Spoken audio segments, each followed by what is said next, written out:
Gawit tayong kakabsat. Pauwi na ako ngayon mula sa trabaho ko. You know. And the snow on the road is really thick. Sobrang kapal. Driving in this weather can be tricky, but there's something nice about it. You know, everything is covered in white and it feels calm and quiet. And I have to drive slowly and carefully. Kailangan magdahan-dahan ako sa pagdadrive at extra ingat, diba? Because the road is slippery. Madulas kasi yung kalsada, kaya kailangan mag-ingat. It reminds me to always be careful in what I do. So as I drive, I think about life. You know, the quiet outside gives me time to think. Life is like a journey. Sometimes it's easy, sometimes it's hard, like tonight's drive. Even when it's hard, there's always something nice to see if we take the time to look. You know, the snow makes everything visible, and I feel thankful to be warm and safe inside my car. Ito kasi sa loob ng sasakyan, alugaran, mainit kasi meron siyang heater. Pero paglabas mo, sobrang lamig. Paglabas mo, nakakaroon ng anong tawag doon? Nakakaroon ng napropros yung mga kamay mo, ano. So, you know, I see the lights on the streets, you know, as I get closer to home.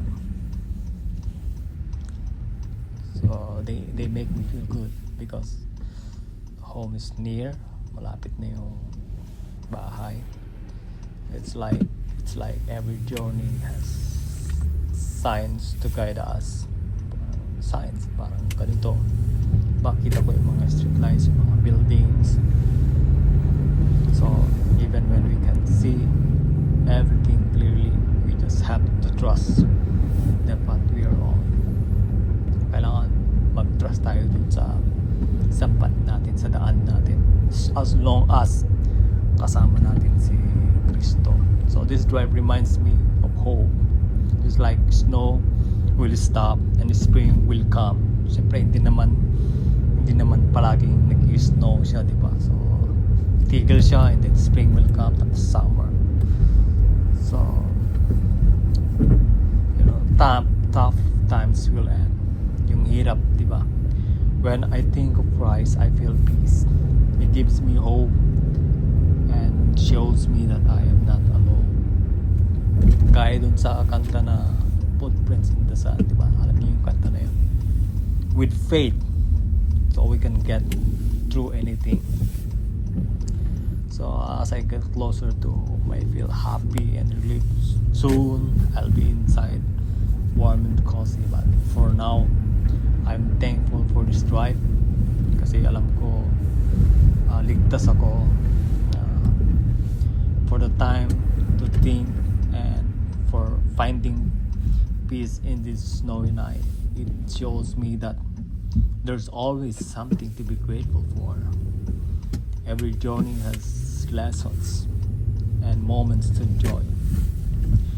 Anyway, thank you for joining me tonight, mga kakapsat, kalugaran. Let's keep hope in our hearts and trust our journey. I'm looking forward to sharing more with you. Pag gusto niyo yung ganitong video, consider to subscribe my channel. Ingat lagi and keep the faith strong, kung ano yung faith na meron kayo. And let's enjoy the little things and find happiness in every journey.